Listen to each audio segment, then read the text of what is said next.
በዓለም አቀፍ ደረጃ በሁሉም ከተሞች የሰላም ድባብን ባጠበበው እርምጃ የየመኑ ሐውቲ ንቅናቄ በጋዛ ያለው ደካማ የተኩስ አቁም እንደተሰናጋም በእስራኤል ላይ የሚያደርጉትን አጥፊ የሚሳኤልና ድሮን ጥቃቶችን ለመቀጠል ቀጥተኛና ግልጽ ማስጠንቀቂያ ሰጥተዋል። ይህ ግምታዊ ትንበያ አይደለም። በቅርቡ የተሾሙት የሰራዊቶች አለቃቸው የሰይፍ አልመዳኒ ምንም አይነት መስዋዕትነት ቢጠይቅም ከጎናችሁ ለመቆም በገባነው ቃል ጸንተናል በማለት በሐማስ ላይ በግልጽ ለሰፈረ የጽናት ቃል ኪዳን ደብዳቤ ላይ በዝርዝር የተቀመጠ የታወጀ ዓላማ ነው ብለዋል። ይህ ደፋር መግለጫ ሁቲዎችን በዋናነት ከሚደግፈው ኢራን እና አሜሪካ መካከል ባለው አዲስ ውጥረት ውስጥ በመምጣቱ ቀድሞውንም የተወሳሰበውን የጂኦፖለቲካዊ ሁኔታ ይበልጥ አወሳስቦታል።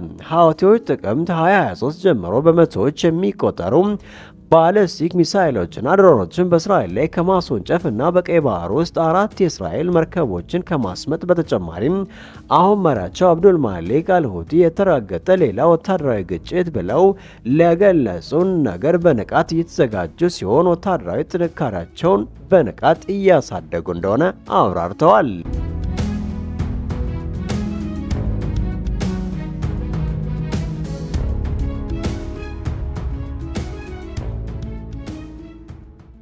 ይህ በእንዲህ እንዳለ የኢራን ባለስልጣናትና ተንታኞች ዩናይትድ ስቴትስ በሰኔ ወር የኢራንን የኒኩሌር ማበልጸጊያ መርሃ ግብር አወደመች የሚለውን የትራምፕን መግለጫ ተከትለው ሌላ የእስራኤል ኢራን ጦርነት የማይቀር መሆኑን በከፍተኛ ሁኔታ እርግጠኞች ሆነዋል።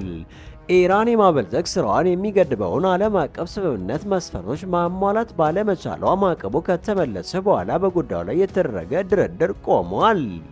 ኢራን ፒኬስ ማውንቴን በሚባለው አዲስ የማበልጸጊያ ቦታ ላይ መስራቷን የቀጠለ ሲሆን ለዓለም አቀፍ ተቆጣጣሪዎች ተደራሽነት ለመስጠት ፈቃደኛ አልሆነችምና ይፋ እንዳይሆን አድርጋለች ብለዋል።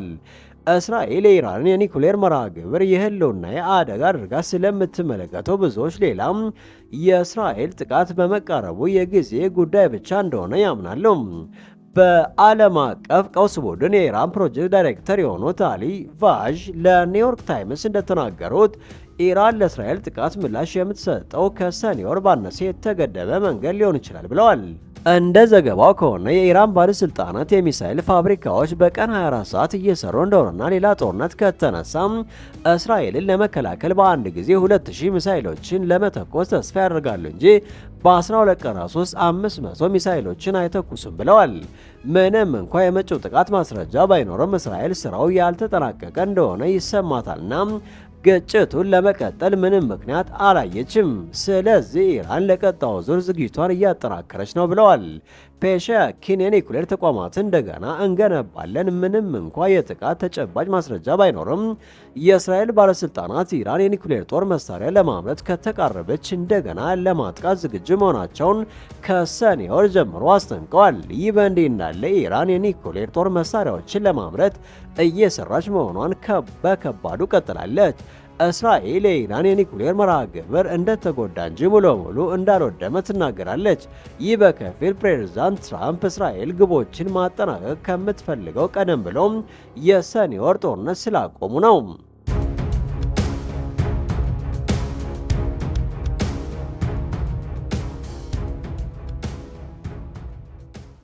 በተለይም የኢራኑ መሪ አያቶላ ካሜኒ የሚመሩት መንግስት ሚስጥራዊ የኒኩሌር ፕሮግራም ሚስጥር ይፋ መውጣትና የአካባቢው መሪዎች ሁለተኛው የኢራን እስራኤል ጦርነት መፈንዳቱ የጊዜ ጉዳይ እንደሆነ ማስጠንቀቃቸው ስጋቱን ከፍ አድርጎታል።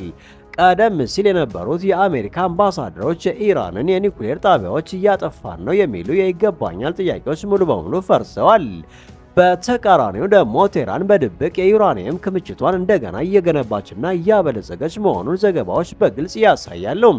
ይህ ሁኔታ ደግሞ ከ2015ቱ የጋራ አጠቃላይ የድርጊት መርሃ ግብር መሞት ጋር ተደማምሮ የተባበሩ መንግስታት ማዕቀቦችን መመለሳቸውና የዲፕሎማሲ መስመር መዘጋቱ የፋርስ ባህረ ሰላጤ ሀገራት ለከፍተኛ ትኩሳትና ትርምስ እንዲዘጋጁ አስገዷቸዋል። አሁን ባለው ሁኔታ እስራኤል በኢራን ላይ አዲስ የአየር ጥቃት ለመፈጸም ዝግጅት እያደረገች መሆኗን እየገለጸች ባለችበት ወቅት ኢራን በምላሹም የሚሳኤል ፋብሪካዎቿን ሳታቋርጥ በሙሉ አቅም እየሰራች መሆኗን የትንታኔ ዘገባዎች ያመለክታሉ። የጦርነቱ ቋሚ ዛቻ ደግሞ እየጨመረ ሲሆን በእስራኤል በኩል ስራውን የመጨረስ ቆራጥ ፍላጎትና በኢራን በኩል በከፍተኛ ሁኔታ የመቀበል ምላሽ መካከል ያለው አደገኛ ግጭት ዓለማችንን ከሌላ ወዳሚ የመካከለኛው ምስራቅ ጦርነት በጥቂት እርምጃዎች ብቻ ርቀት እንድታቆም አድርጓታል። ከዚህ በላይ የዜና ዘገባዎች እንደሚጠቁሙት ይህ ግጭት ከቀደሙት ጊዜያት በተለየ መልኩ በሚሳኤል ልውውጥ ብቻ ላይቆም ስለሚችል አካባቢውንም ሆነ መላውን ዓለም ሊያጋጥመው የሚችለው ስጋት ከፍ ያለ ይሆናል።